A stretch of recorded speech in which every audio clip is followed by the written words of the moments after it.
안녕하세요. 글로벌 세상 이야기 여러분의 궁금증 Q&A 증문 즉답 시간입니다. 안녕하세요. 유통물류 글로벌 전문가 조철희 박사입니다.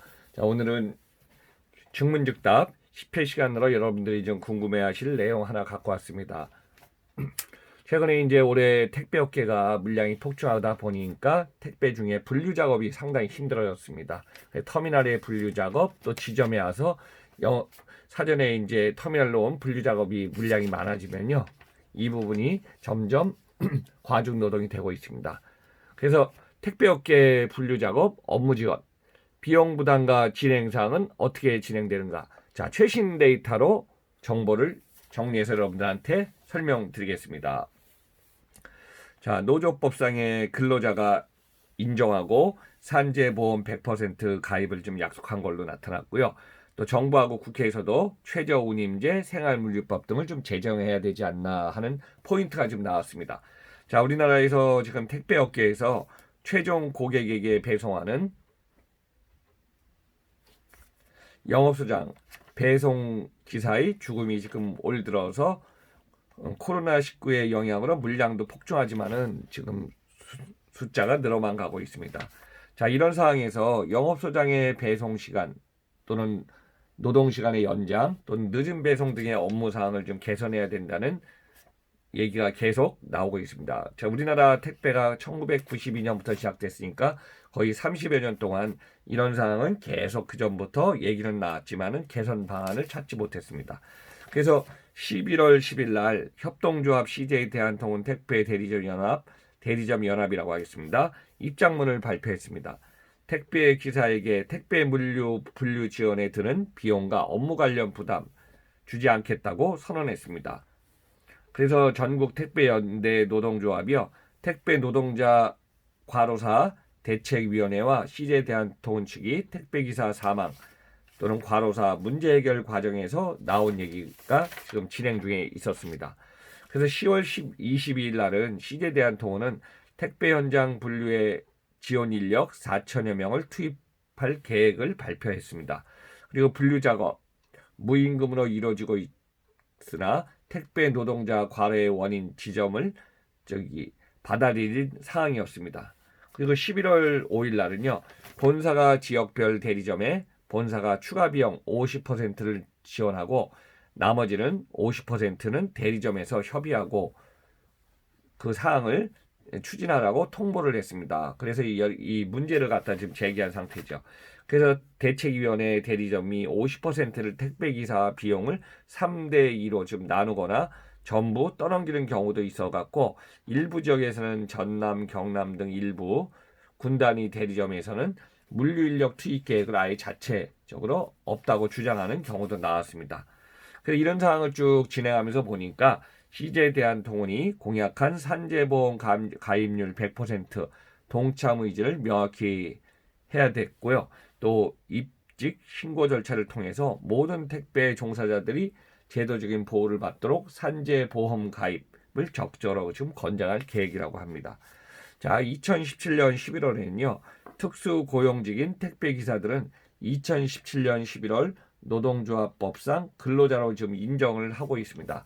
그러니까 말하자면은 대리점에 지금 계약하고 있는 택배기사이기 때문에 대리점과 택배기사 사이에 새로운 관계 정립이 필요한 사항이라고 지금 되어 있습니다. 이런 상황이 지금 계속 되다 보니까 특히 이제 택배는 제가 그전에도 말씀드렸지만은 택배 본사는 지점하고 계약을 합니다. 우리나라는 뭐 모든 게 다 정규직이 아니기 때문에 택배 본사는 지점하고 계약해서 지점은 또 영업소장들하고 또 별도로 또 계약을 하고 있거든요. 그래서 이런 계약 관계에 있기 때문에 이 사항을 갖다가 정부와 국회 등 관계 당국들도 법제화를 좀 추구하는 것이 중요할 걸로 좀 보고 있습니다. 그래서 인수연합 측은 이런 얘기를 했습니다. 정부는 택배 종사자들의 건강과 안전을 위해 최대 업무량을 좀 권장해야 되고 택배 운임을 현실화하기 위해서 최저 운임제와 표준 운임제 등이 제도화되도록 지원을 좀 요청해야 되지 않나 이런 얘기를 했고요. 유통 및 판매 사업자는 고객으로부터 수취한 운임이 택배 서비스의 목적에 따라서 쓰이도록 제도화해서 산업발전과 종사자를 좀 보호해야 되지 않나. 그래서 국민 편익에 기여하도록 지원하는 것이 중요하다고 좀 얘기를 했습니다. 그러면은 국회 쪽에서는 택배 종사자들의 업무 범위와 책임, 역할 등을 명확히 규정해서 현장에서 발생하는 분쟁과 갈등 등을 좀 해소해주고 종사자 모두가 안전하고 건강하게 일하도록 생활물류 서비스법을 제정을 좀 서둘러 달라고 지금 요청을 좀 한 상태입니다. 이런 상황이 지금 계속 올해 들어서 몇 달 사이에 진행되다 보니까요. 지금 가장 택배 영업소장들이 보통 아침에 7시 전에 나와갖고 그 다음에 사전에 이제 지점에 도착하면은 자기 차량 앞에서 이제 분류 작업을 하거든요. 그 전에 분류 작업하는데 뭐 시간이 1시간, 2시간 이상 걸리는 경우 있다 보니까 실제로 영업소장이 1톤 탑차를 가지고서 배송을 해야 되는데 배송에 나가는 시간이 벌써 2시간, 3시간이 지금 늦어지는 상황입니다. 그리고 심지어는 이제 배송을 하다 보면은 배송을 하다가 차 한 1톤 탑차를 갖다 배송하고 또 두 번째 아니면 세 번째 이제 탑차를 가지고 나와서 배송하면 이제 배송하는 물량이 줄어들지 않습니까? 그러면 여유 공간이 있으면 그때부터 이제 자기가 계약했던 집화 물량을 갖다가 이제 1톤 탑차에다가 실어서 이제 갖고 와서 그 물량들이 이제 집화 물량이 많이 모이면은 지점에 모여 있는 집화 물량들이 결국은 택배 터미널로 가게 되어 있습니다.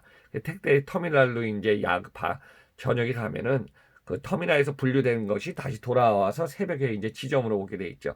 이런 상황에서 이제 택배 분류 작업, 터미널도 그렇지만은 지점에 있는 분류 작업. 그러니까 분류 작업을 하려면 어느 정도 여유 공간이 있어야 되는데요. 우리나라 택배 지점을 보면은 2,000평 전후에 좀 노후화된 택배 지점들이 아직도 많이 있습니다. 그러다 보니까 항상 물류 센터라든가 택배 터미널은요. 작업을 하면은 여유 공간이 그래도 한 10에서 20% 이상이 돼갖고 좀 거기 여유 공간에 물건을 놔줘야 되는데 최근에 이제 물량이 폭증하다 보니까 여유 공간이 없어서 그냥 택배 상품들 화물들이 그냥 산더미 같이 쌓여 있습니다. 그러니까 이걸 갖다 이제 분류하려니까 분류하는 공간이 상당히 부족한 것도 현실입니다. 이런 상황이 계속되다 보니까 밤에 배송하는 것도 심야 한 10시, 11시까지도 배송하는 상황이 진행되다 보니까 최근에 이제 개선된 사항이 하나 있었습니다. 롯데택배는 12월부터 오후 11시 이후 배송 업무를 중단하기로 했습니다. 그리고 택배기사의 건강과 안전이 최우선이라고 고려해서 이런 사항을 결정했고요. 한진택배는 11월 1일부터 오후 10시 이후에 심야 배송을 좀 안 한다고 지금 얘기를 하고 있습니다. 그래서 이제 정부 입장에서는 휴무일 부여, 건강검진 비용 지원 등을 해서 종합적인 대책을 좀 마련하려고 진행 중에 있습니다. 제가 이제 오늘 이런 진행 사항을 한번 갖고 왔는데요. 택배업계에서 지금 배송하는 것도 중요하지만은 배송 이전에 분류 작업이 업무 과중이 상당히 힘들기 때문에 지금 무료로 영업소장들이 했던 이 분야를 이 시간을 갖다가 택배 본사, 지점, 그 다음에 영업소장 관련해서 서로 이제 합의 조정해갖고 지금 진행할 걸로 예상되고 있습니다. 그래서 이제 우리 일반적으로 고객이 주문하면요. 최종 목적지 집 앞이 될 수도 있고 사무실 앞이 될 수도 있고 특정 지정 장소가 될 수 있는 곳까지 항상 주문한 거는 온라인이 되든 오프라인이 되든 여러분들이 주문한 거는 뭐든 택배를 통해서 지금 오고 있거든요. 그래서 이제 택배 최종 고객한테 갖다 주는 라스트 마일이 될 수도 있는 배송기사 영업소장의 이 역할은 중요했기 때문에 항상 이 영업소장들이 건강하면서 우리한테 안전하게 배송을 해주는 것을 우리는 항상 바라고 있습니다.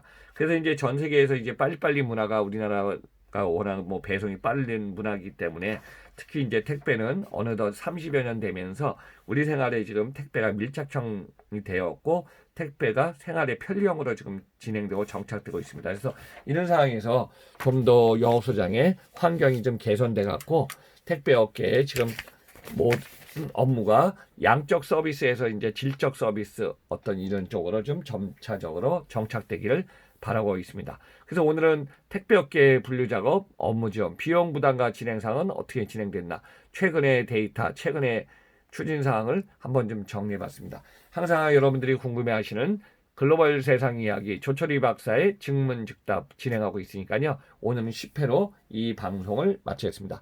여러분들 항상 응원해 주셔서 감사드리면서 조철희 박사의 증문즉답 다양한 내용이 계속 진행됩니다. 여러분들 마지막에 구독을 누르지 않으신 분은 구독 쿵 누르면서 응원을 부탁드리겠습니다. 그리고 여러분들 그러면은 다음 10일의 방송에서 만나기를 기대하겠습니다. 항상 은혜 주셔서 감사합니다.